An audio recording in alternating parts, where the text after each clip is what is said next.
Our programs offer many languages. Please visit suprememastertv.com/schedule. Nos programmes offrent plusieurs langues. Veuillez visiter suprememastertv.com/schedule. Nuestros programas ofrecen varios idiomas. Visiten suprememastertv.com/schedule. Τα προγράμματά μας προσφέρονται σε πολλές γλώσσες. Παρακαλούμε δείτε suprememastertv.com/schedule. The well-being of mankind, he declares, its peace and security are unattainable unless and until its unity is firmly established.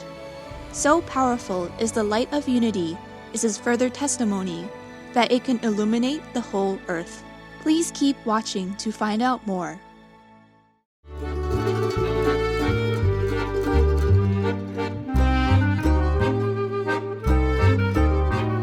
Shalom, sincere viewers.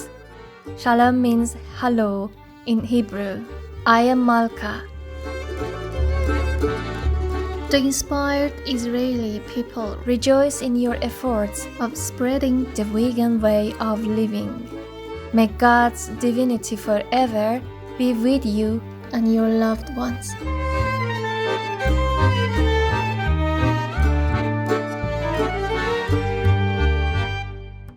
The Baha'i Faith envisions an ideal society which can be achieved through principles such as gender equality, human equality, harmony between religion and science, universal educational opportunity, judicious world government, and the elimination of extremes of wealth and poverty. Baha'i followers see this noble society as a real goal to be pursued in everyday life. The Baha'i faith was founded by Baha'u'llah, the enlightened prophet. He and his teachings are believed to be prophesied in Buddhism, Christianity, Islam, Hinduism, and other religions. In the Baha'i faith, Abdul Baha is the appointed center of Baha'u'llah's covenant and ordained the establishment of the Universal House of Justice, and Shoghi Effendi is the appointed guardian of the Baha'i faith. The Universal House of Justice and the guardian are to apply the principles, promulgate the laws, protect the institutions, and adopt the Baha'i faith in the ever-changing society. Shoghi Effendi was not just a translator, but also the designated authoritative power to interpret the Baha'i writings. The majority of his writings were in the style of letters with Baha'is from all parts of the world. Today, we present to you an excerpt from The Unfoldment of World Civilization Letters by Shoghi Effendi. For more information, please visit Baha'i.org.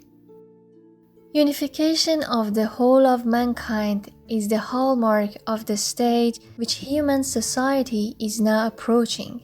Unity of family, of tribe, of city-state, and nation have been successively attempted and fully established. World unity is the goal toward which a harassed humanity is striving. Nation building has come to an end. The anarchy inherent in a state sovereignty is moving towards a climax. A world growing to maturity must abandon this fetish, recognize the oneness and wholeness of human relationships, and establish once for all the machinery that can best incarnate this fundamental principle of its life. A new life, Baha'u'llah proclaims, is in this age stirring within all the peoples of the earth, and yet none has discovered its cause or perceived its motive. O ye children of man, he thus addresses his generation. The fundamental purpose animating the face of God and his religion is to safeguard the interest and promote the unity of the human race. This is the straight path, the fixed and immovable foundation. Whatsoever is raised on this foundation, the changes and chances of the world can never impair its strength, nor will the revolution of countless centuries undermine its structure. The well-being of mankind, he declares, its peace and security are unattainable unless and until its unity is firmly established. So powerful is the light of unity, is his further testimony, that it can illuminate the whole earth. The one true God, he who knows all things, himself testifies to the truth of these words. This goal excels every other goal, and this aspiration is the monarch of all aspirations. He who is your Lord, the All-Merciful, he moreover has written, cherish in his heart the desire of beholding the entire human race as one soul and one body.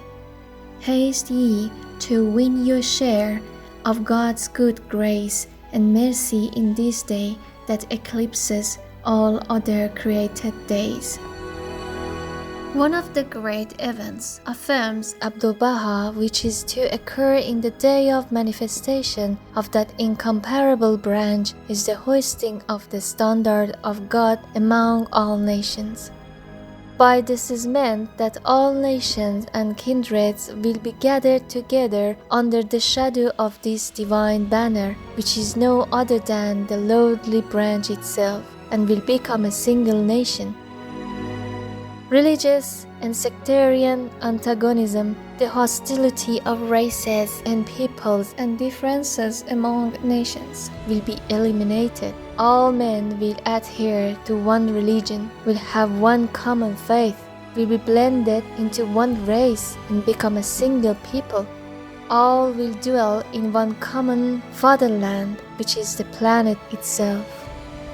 Now, in the Word of Being, he has moreover explained, the hand of divine power hath firmly laid the foundations of this all highest bounty and this wondrous gift. Whatsoever is latent in the innermost of this holy cycle shall gradually appear and be made manifest, for now is but the beginning of its growth, and the day spring of the revelation of its signs.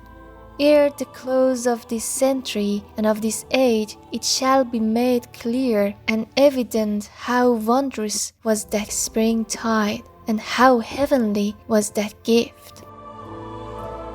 No less enthralling the vision of Isaiah, the greatest of the Hebrew prophets, predicting as far back as 2,500 years ago the destiny which mankind must, at its stage of maturity, achieve.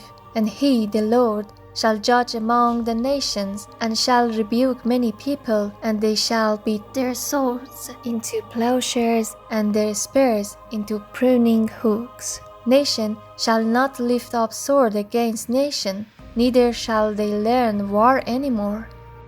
And there shall come forth a rod out of the stem of Jesse, and a branch shall grow out of his roots. And he shall smite the earth with the rod of his mouth, and with the breath of his lips shall he slay the wicked. And righteousness shall be the girdle of his loins, and faithfulness the girdle of his reins. The wolf also shall dwell with the lamb, and the leopard shall lie down with the kid, and the calf and the young lion and the fatling together, and the sucking child shall play on the hole of the asp, and the weaned child shall put his hand on the cockatrice's den.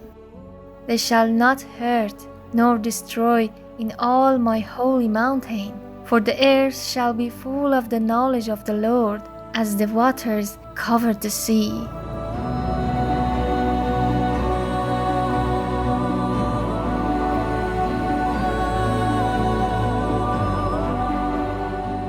The writer of the Apocalypse, prefiguring the millennial glory which a redeemed, a jubilant humanity must witness, has similarly testified. And I saw a new heaven and a new earth. For the first heaven and the first earth were passed away, and there was no more sea. And I, John, saw the holy city, New Jerusalem, coming down from God out of heaven, prepared as a bride adorned for her husband. And I heard a great voice out of heaven saying, Behold, the tabernacle of God is with men, and he will dwell with them, and they shall be his people. And God himself shall be with them, and be their God. And God shall wipe away all tears from their eyes, and there shall be no more death, neither sorrow, nor crying, neither shall there be any more pain, for the former things are passed away.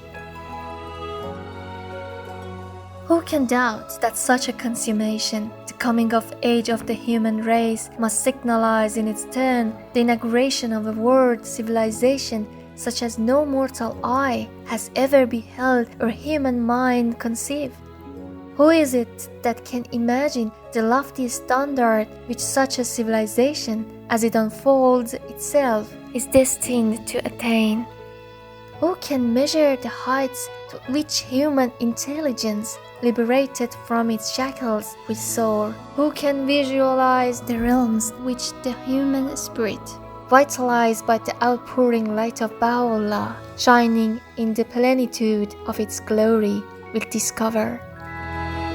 What more fitting conclusion to this theme than these words of Baha'u'llah, written in anticipation of the golden age of his face, the age in which the face of the earth from pole to pole will mirror the ineffable splendors of the Abha paradise. This is the day on which nothing can be seen except the splendors of the light that shine from the face of thy Lord, the gracious, the most bountiful. Verily, we have caused every soul to expire by virtue of our irresistible and all-subduing sovereignty. We have then called into being a new creation as a token of our grace unto men. I am verily the All-Bountiful, the Ancient of Days.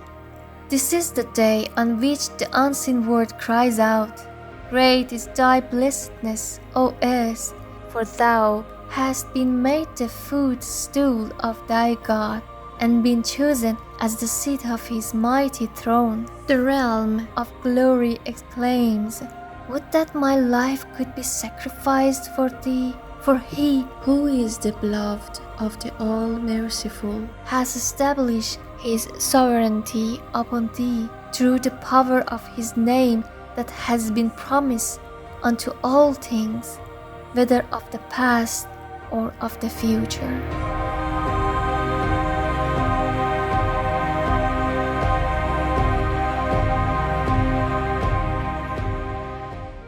Many thanks, splendid viewers, for joining us for today's program on Words of Wisdom. Coming up next is Celebrating the Sacred Motherhood, Part 2 of 5, right after noteworthy news here on Supreme Master Television. May your lives and spiritual paths always be illuminated by the divine light. Our programs offer many languages. Please visit suprememastertv.com/schedule and suprememastertv.com/WOW.